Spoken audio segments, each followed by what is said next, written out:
Highbridge Audio presents The Year of Magical Thinking by Joan Didion. Read for you by Barbara Caruso.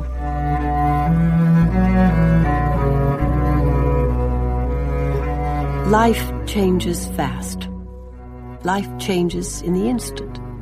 You sit down to dinner, and life as you know it ends. The question of self-pity. Chapter 1.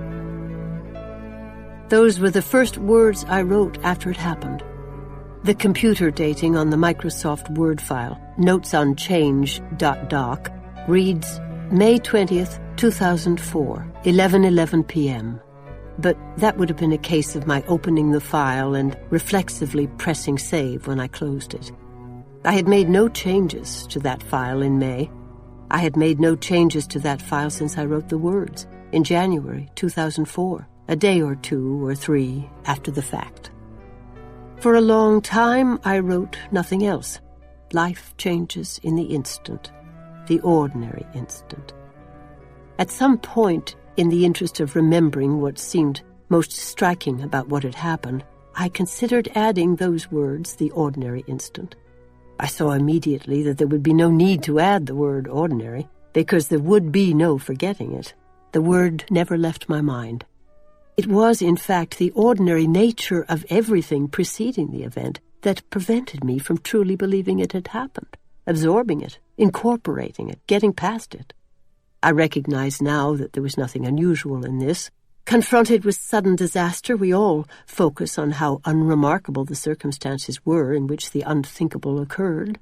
The clear blue sky from which the plane fell, the routine errand that ended on the shoulder with the car in flames, the swings where the children were playing as usual when the rattlesnake struck from the ivy.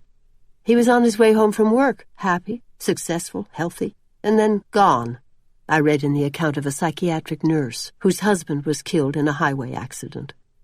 In 1966, I happened to interview many people who had been living in Honolulu on the morning of December 7th, 1941.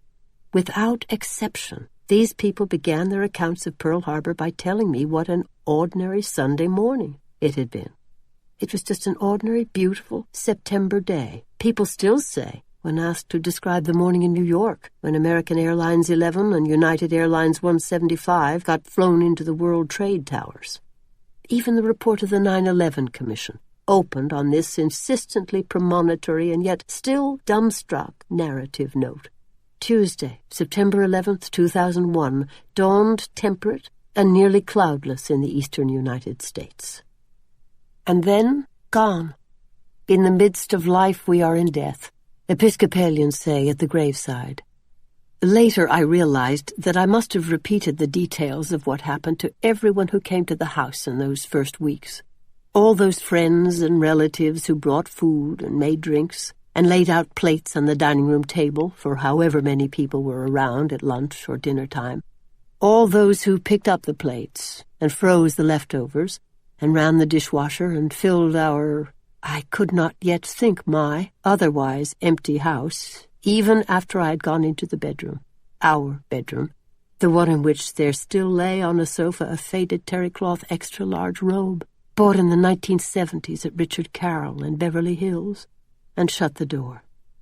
Those moments when I was abruptly overtaken by exhaustion are what I remember most clearly about the first days and weeks.